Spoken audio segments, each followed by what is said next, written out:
beternak itu mulai dari 2002. Kita juga jujur nggak langsung begini kok, 1-2 ekor dulu. Alhamdulillah sekarang kita udah kayak begini, mungkin kita harus gimana gitulah mempertahankannya, harus benar-benar mungkin kita akan lebih baik lagi lah, berjuang untuk lebih baik lagi.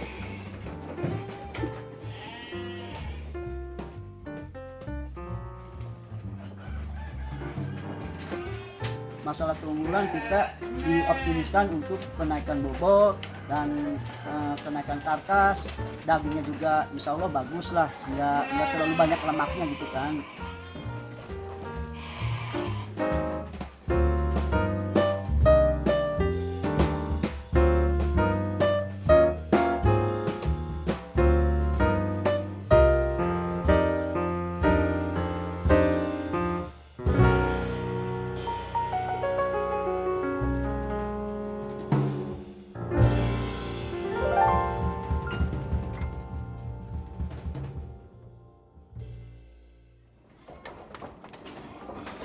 Assalamualaikum warahmatullahi wabarakatuh. Selamat sore teman-teman Gembira Tani. Ketemu lagi dengan saya Iqbal di channel kita, channel yang baru merintis bernama Gembira Tani. Sore ini kita mendapat kehormatan diterima langsung oleh pemilik salah satu peternakan kambing domba yang ukurannya relatif besar di wilayah Bogor Barat, yaitu Bapak Usop. Ya. Nah, untuk mengetahui tentang kegiatan di kandang ini, juga tentang seluk-beluk usaha peternakan, saya akan coba ajak ngobrol beliau dalam obrolan kita sore ini. Gimana, apa kabar Pak Usop? Alhamdulillah sehat Pak. Pak Usop ini kandang Pak Usop ini boleh cerita nggak ke kita? Ya. Ini kandangnya lokasinya di mana, kapasitasnya berapa? Kandang berlokasi di daerah Kampung Nangkasari 3, Desa Pamijahan, Kecamatan Pamijahan, Kabupaten Bogor. Kapasitas kandang, ukuran kandang kurang lebih 400 meter. 400 meteran, terdiri dari 3 bangunan. Kapasitas domba, isi kapasitas kurang lebih 1000 ekor. 1000 ekor ya? 1000 ekor. Oke. Teman-teman, kalau misalnya teman-teman nggak tahu, jadi Kampung Nangkasari, Desa Pamijahan itu kalau dari arah Bogor Kota berarti kita menuju ke barat ya, ke Pak Usop barat. ya, menuju ke barat, nanti kemudian kita belok ke selatan atau ke kiri di pertigaan Cemplang ya, Ya, Pak ya. Usop ya, pertigaan Cemplang. Mungkin yang bisa jadi patokan tuh Universitas Syahid ya, Pak Usop ya. Kansas. Ya, Universitas Syahid. Oke, ini ngomong-ngomong sudah berternak ini sejak kapan, Pak Usop? Alhamdulillah cukup lama, kita beternak cukup lama lah, kurang lebih antara dulu kita mulai merintis emang tahun 2000-an lah. 2000? Tahun 2000 merintis, alhamdulillah sampai seginilah, kurang lebih kita mungkin antara 20 tahunan lah. 2000 ya, 20 tahun ya. 20 tahun. 20 tahun. Kalau boleh tahu Pak Usop usia berapa nih Pak Usop? Sekarang usia 40 tahun. 2000 berarti antara lulus SMA Lulus atau SMA, lulus benar. SMA ya Pak ya? 2000. Kita lulus 2000. Oke, lulus SMA. Itu apa usaha yang melanjutkan orang tua atau merintis sendiri Pak Usop? Kalau masalah usaha mungkin ya kita karena orang tua kita emang pedagang kambing domba, cuma orang tua dulu itu nggak begini, yaitu cuma keliling di petani ke mitra langsung ke dioper gitu kan, intinya nggak bikin peternakan, nggak bikin pengemukan. Mungkin ya kita diwariskan untuk dagangnya juga. Tapi untuk ini kita kan di sini kita pengadaan penggemukan, peternakan, dan samalah kita keluar masuk juga gitu. Jadi pada dasarnya emang kita turunan juga lah gitu. Orang tua. Berarti ini kandangnya jenisnya penggemukan ya Pak Usop ya? Penggemukan. Kalau untuk pembibitan ada juga Pak Usop? Sebetulnya sih pembibitan sama penggemukan itu sebenarnya sama aja sih, cuma beda posisi, tinggal tergantung masing-masing kemauannya yang punya ternak aja gitu Pak. Itu mau penggemukannya gimana, breeding gimana gitu kan, tinggal tergantung yang punya perusahaan lah. Kalau sketsa kandang mah gitu. Biasa kayak apa aja. Oke. Kalau apa artinya kalau dengan kapasitas 1000 ekor itu apakah Pak Usop itu perputaran setiap hari atau misalnya penggemukan untuk siklus waktu tertentu atau gimana Pak Usop? Kandang kalau terisi semua itu 1000 ekor, mungkin kurang lebih kita bikin penggemukan 500 ekor. Selainnya gitu kita putar harian. Harian ya? Harian, karena kita kalau mengisi semacam kayak rumah catering, rumah akikah gitu kan, mungkin kalau kita nunggu penggemukan itu kan kurang lebih butuh waktu antara 2 sampai 3 bulan gitu kan. Kalau misalkan nunggu itu kan lama nggak jalan, jadi kita cari hariannya juga, keluar masuknya juga gitu lah. Jadi untuk mengisi kebutuhan konsumen kita juga. Untuk yang 500 ekor semacam kayak di sini ini boleh dikatakan kandang penggemukan. Nanti di sebelah sana kandang harian gitu. Jadi ada beberapa kandang masing-masing punya tempatnya gitu. Penggemukan sama harian putaran gitu. Oke. Artinya ada pemasukan bulanannya, ada pemasukan hariannya gitu. Iya, betul. Oke. Kandang Pak Usop ini kan terkenal sebagai salah satu kandang pencetak domba pedaging kelas super nih Pak Usop. Iya. Ya. Boleh tahu nggak tuh rahasianya atau apanya gitu? Kalau dari keseharian perawatan nih, ada yang spesial nggak Pak Usop? Ya kalau spesial sih sebetulnya nggak ada, tapi cuma kita harus intensif aja lah. Karena kan kebutuhan domba harus kita penuhi, baik gizi, protein, dan lain-lainnya juga samalah harus diperhatikan lah biar kualitas dagingnya, kualitas pertumbuhannya biar bagus. Mungkin itu ada asumsi mungkin dari pakan, mungkin dari vaksinnya juga, semacam vitamin lah gitulah, injek gitu kan. Kalau masalah berkaitan tadi Pemeliharaan. kalau itu pemeliharaan sih spesial. Kalau spesial mah nggak ada, biasa-biasa aja sih, tapi mungkin ketelitian kita lah, salah satunya ABK lah, anak kandang gitu kan, harus benar-benar paham gitu kan. Domba Pak Usop itu spesial loh Pak, kan terkenal di kalangan konsumen tuh domba Pak Usop itu kan terkenal karkasnya tinggi Pak. Betul. Itu karena apa tuh? Karena kita pakannya lain dari yang lain. Gimana? Salah satunya pakan. Mungkin itu pakan itu masing-masing tersendiri ya. Mungkin itu butuh waktu lah untuk menjelaskannya gitu kan. Karena mungkin masing-masing dapur perusahaan masing-masing punya formula lah gitu kan. Bukannya kita nggak mau berbagi. Nantilah kalau emang butuh gimana, ayo kita sama-sama dulu bareng gitu aja. Kalau masalah pakan mah, kok kenapa ini domba begini terus keluarnya bagus, itu karena mungkin dari pakan, dari campuran apa aja kan gitu. Jadi lebih detailnya mungkin untuk pakan kita duduk bareng aja, lebih nyaman gitu kan. Gitu. Takutnya kan kita di acara ini kan Diawati kan bilangnya gimana kan, kesan-kesan orang baru gini juga, yang penting susah juga kan, orang kan beda-beda gitu kan. Mungkin di kandang saya pakan ramuannya apa, di kandang orang lain mungkin apa gitu kan. Betul. Jadi kita sama-sama punya ramuan atau formula gitu. sama-sama punya formula Iya, ya Pak Usop betul. ya. Iya.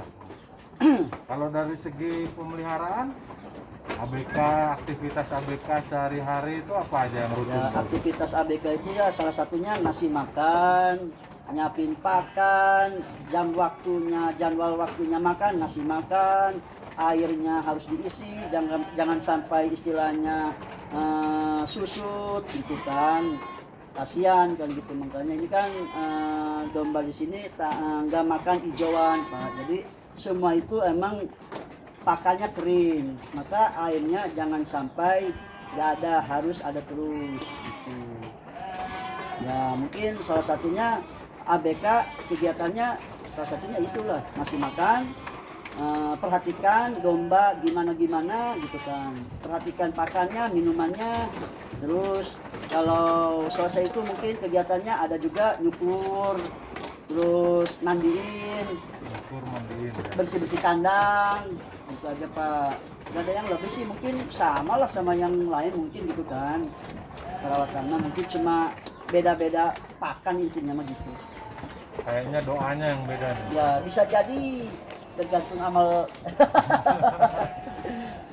Oke, kalau jadi tadi ya kalau untuk soal pakan tuh karena Pak, jadi untuk teman-teman yang belum tahu di kandang Pak Usop ini diterapkan sistem pakan full. Ini bukan konsentrat ya Pak Usop ya? Bukan, boleh katakanlah komplit lah. Oke, nah, artinya dengan jenis pakan yang seperti ini maka hewan tuh akan terus-terusan butuh air minum ya, Pak Betul. Usop ya.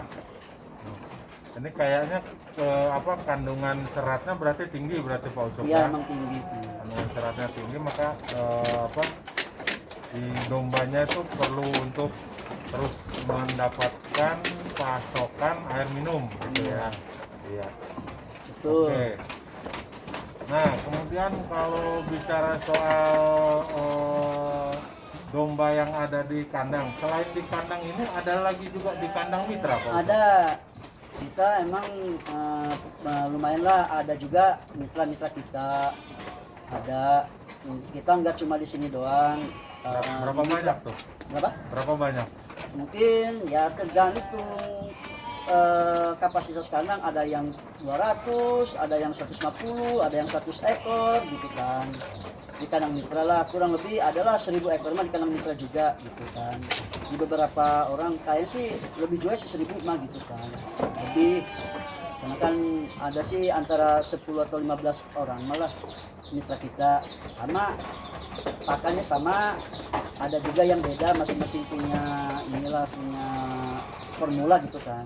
Oh, artinya yang beda dari yang pola yang seperti Pak Usop terapinnya ada? Ada. Termasuk yang tradisional gitu? Nah, kalau yang tradisional mungkin nggak ada, kita terapkan tetap pakai komplit, tapi mungkin ada campurannya, mungkin semacam mitra kita ada yang pakai ampas tahu atau ampas tempe, nggak masalah sih, sebetulnya lebih bagus gitu kan, karena kondisi saat ini mungkin bukan masalah kondisi saat ini. Ampas tahu itu kan sebetulnya dibilang continue, dibilang nggak continue. Kadang-kadang kita butuh ampas tahu sehari mungkin 20 sampai 25, kita kan harus punya stok 3 kali lipat. Karena kan namanya juga pabrik, kadang-kadang libur, kadang-kadang hari ini gilingnya sedikit, gilingnya besok banyak, jadi nggak inilah, boleh katakan nggak continue, nggak ini produksinya kayak produksi tahunya. Kalau masalah kompetitif ya, kan gampang. Kenapa? Kalau ampas tahu tuh ketersediaannya ya? Ya, ketersediaannya terbatas. Kalau lagi banyak, kalau lagi sedikit. Jadi di saat kita emang lagi banyak domba, boleh aja kan kita enak. Tapi di saat produksi sedikit, domba makannya seharusnya sekian sehari malah dikurangin. Nah, jadi mereka pertumbuhannya jadi terhambat gitu. Jadi kurang inilah, nggak sesuai, harusnya makan mungkin 1 kilo, karena ini hampasnya sedikit udah jadi 1/2 kilo, jadi kasihan kan gitu. Oke, itu kalau dengan mitra itu biasanya polanya itu apa Pak Usop? Apa kontrak atau bagi hasil atau bagaimana Pak Usop? Ada yang sama mitra itu macam-macam sih, ada yang kontrak, ada yang bagi hasil, ada kerjasamanya juga gitu kan, tergantung akad lah intinya gitu kan. Maksud akad itu tergantung kita sama mereka gimana maunya, apa kerjasama, apa sama-sama bagi hasil gitu kan, atau kontrak yang sekian harus gimana gitu kan. Ya sih tergantung ini aja Pak, masalah itu mah. Yang penting kita sama-sama menguntungkan lah intinya mah gitu. Jadi kalau menurut Pak Usop tuh usaha domba itu yang sudah dirasakan oleh Pak Usop tuh usaha kambing domba itu menguntungkan apa enggak Pak Usop? Kalau misalkan dibilang menguntungkan ya pasti menguntungkan. Kalau seandainya tidak menguntungkan, mungkin saya dari 20 tahun yang lalu mungkin saya udah begini Pak. Iya kan, alhamdulillah lah berkat doa teman-teman, berkat doa orang tua. Ya emang sebetulnya salah satunya mungkin ada kemauan dari diri tersendiri gitu kan. Karena beternak domba itu kalau orang awam boleh katakan bau, jorok atau gimana kan gitu. Padahal beternak domba itu sebetulnya mengikuti jejak Kangjeng Nabi juga kan. Ya. Beliau juga kan mungkin pengembala domba gitu kan. Kita sih bukannya ke situ, tapi karena kebutuhan lah intinya gitu kan. Mungkin kita juga alhamdulillah mungkin di domba udah sama-sama ini kan, udah kena gitu kan, alhamdulillah. Kalau masalah untung menurut saya malu sebetulnya, malu gini kalau kita bilang oh segini gak enak lah. Pada dasarnya, pada intinya jelas menguntungkan. Salah satunya di saat-saat sekarang ini, di saat pandemi menurut saya yang tidak kena imbas itu adalah di perusahaan domba, peternakan domba jalan terus. Malah sampai saat ini biasanya sih tahun-tahun ke belakang di bulan Ramadan ini harga domba itu ada penurunan atau standar lah. Malah sekarang lebih mahal ketimbang bulan kemarin sebelum Ramadan. Gitu kan. Karena mungkin nggak tahu kan, mungkin kebutuhan mendadak buat setok juga kan gitu. Gitu Pak. Ya insya Allah yang penting kita satu ada kemauan, harus sabar, harus tekun, harus berintensif, jangan kalah dengan istilahnya ya apa sih, jangan patah semangat lah. Satu kali istilahnya ya gagal boleh dicobalah gitu kan. Tapi harus kalau bisa sih harus didampingi dengan yang ahlinya lah, yang ahlinya gitu kan. Maksudnya yang ahlinya itu yang paham lah gitulah.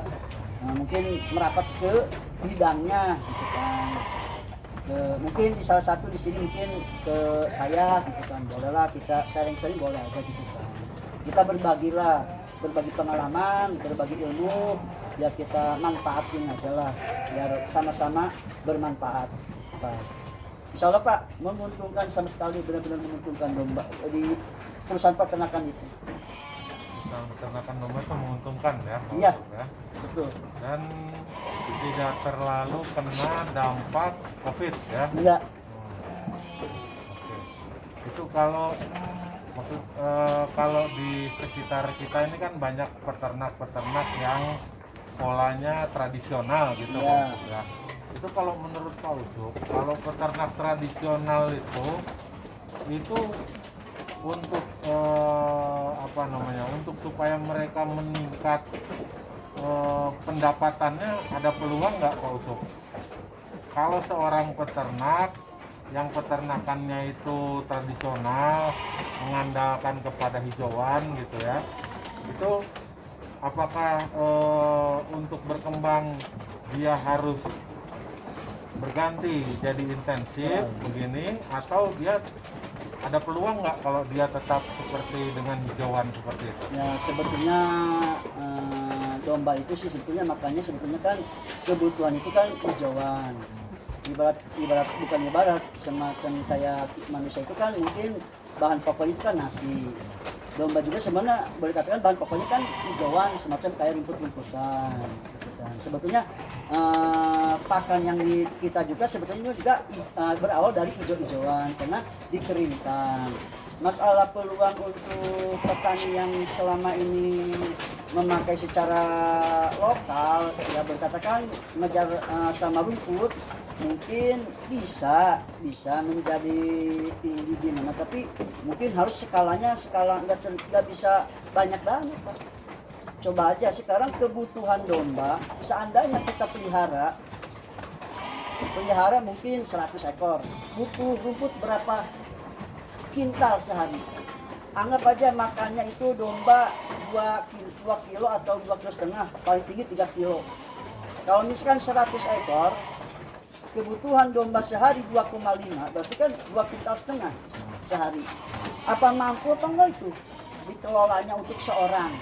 Itu aja kan Pak, 2,5 kintal itu mungkin berapa karung kalau kita ngambil rumput gitu kan. Terus jadi kalau saya juga sebetulnya maaf aja lah, bukannya istilahnya mengecilkan atau gimana kan. Yalah kita sama-sama sharing. Yaitu pada dasarnya masing-masing punya pola. Tapi menurut saya sih kalau untuk hijauan sih emang bisa aja untuk meningkatkan mutu, tapi mungkin skalanya mungkin nggak bisa besar. Karena tetap harus ada bantuan pakan lain. Boleh sekarang punya hijauan, mungkin lainnya pakai ampas tahu atau ampas tempe gitu kan, mungkin pakai konsentrat. Tapi kalau misalkan pakai konsentrat, pakai ampas, mending nggak usah pakai hijauan, kita nyaman gitu kan. Jadi kondisinya sebenarnya nggak bisa skala banyak kalau memakai hijauan. Nggak secara pakai pakan alternatif, mungkin simple lah gitu, simple. Emang sih kalau pakai hijauan itu mungkin harganya mungkin agak-agak murah emang Pak, murah. Karena kan rumput itu nggak dibeli, cuma dicari. Tapi secara logika lagi, coba itu kita kalau misalkan rumput kita pasti kan kalau sendiri nggak bakal mampu, pasti kan butuh tenaga orang, berapa duit gaji orang gitu kan. Sama aja rumput gak dibeli, betul emang rumput gak dibeli, tapi kita punya karyawan harus digaji, sama aja rumput itu dibeli. Cuma akadnya nggak beli rumput, kita punya yang kerja, tenaga kerja yang ngarit, sama aja berapa duit. Terus si tenaga kerja ini, si karyawan mampu nggak 2,5 kintal atau 3 kintal sehari? Kayaknya agak susah. Apalagi bisa kalau namanya juga kan cuaca ada kemarau, terus biarpun musim hujan tetap aja kadang-kadang rumput susah dimakan sama ternak karena mungkin basah, mungkin ada cacing gitu Pak. Jadi masalah hijau peternak yang selama ini apa sih namanya masih apa tradisional mengandalkan hijauan, mungkin bukannya ketinggalan, enggak. Mungkin masing-masing punya itulah, tapi menurut saya sih mungkin nggak bisa skala banyak gitu. Mungkin ya 20 atau 50 ekor, nggak bisa sampai ratusan karena mungkin butuh rumputnya banyak sekali gitu Pak. Gitu Pak. Oh, begitu ya. Jadi kalau untuk peternakan tradisional tuh mungkin akan nanti terkendala oleh pengembangan usaha ya. Iya. Kalau mau dibesarkan, dia nggak bisa 100% hanya hijauan aja gitu. Iya, nggak bisa. Ya. Mengandalkan hijauan nggak bisa.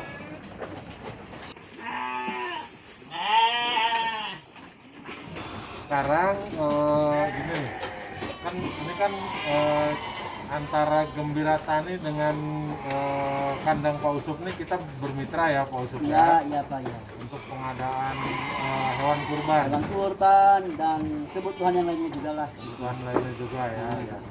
Jadi untuk hewan kurban Idul Adha 2021 ini Gembira Tani bekerja sama dengan Mandiri Jaya Tani Farm ya, Iya. Pak Usup ya. Iya. Peternakan Pak Usup ini kita sediakan 1.000 ekor domba maupun kambing ya, untuk keperluan teman-teman gitu ya. Iya.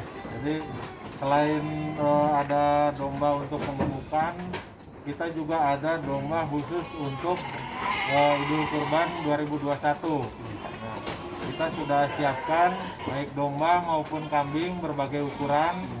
Nanti teman-teman bisa akses baik di admin, baik melalui admin Gembira Tani maupun melalui informasi yang ada di bagian bawah dari video YouTube ini gitu. Untuk semua konsumen yang berniat untuk berkurban, apalagi konsumen itu seharusnya udah tepat kalau untuk memilih mempercayakan hewan-hewan kurbannya kepada Gembira Tani, karena Gembira Tani itu menyiapkan hewan-hewan kurban itu emang benar-benar terpilih. Salah satunya kita kenapa terpilih itu kualitasnya insya Allah yang terbaik lah. Bukannya kita namanya juga kan orang jual pasti masing-masing terbaik, tapi bisa kita buktikan kalau setelah nanti dilihat hewan kurbannya, jenisnya, dan nanti kalau misalkan mau disembelihnya juga silahkan bisa dibuktiin. Untuk semua konsumen kurban Gembira Tani, untuk memilih berkurban di tempat Gembira Tani itu sebetulnya udah benar-benar pas untuk memilih, karena kualitasnya benar-benar terbaik lah. Udah benar-benar menurut saya sih, bukannya ini ya, karena kan kualitas dombanya itu pilihan banget.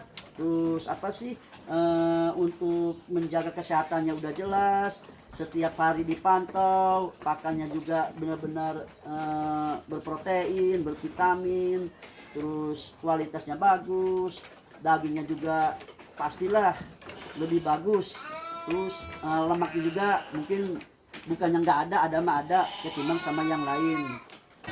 Oke teman-teman, demikian obrolan ringan saya dengan Bapak Usop, mitra Gembira Tani, seorang pengusaha penggemukan domba, spesialis domba super ya. Iya. Nah, dari Desa Pamijahan, Kecamatan Pamijahan, Kabupaten Bogor.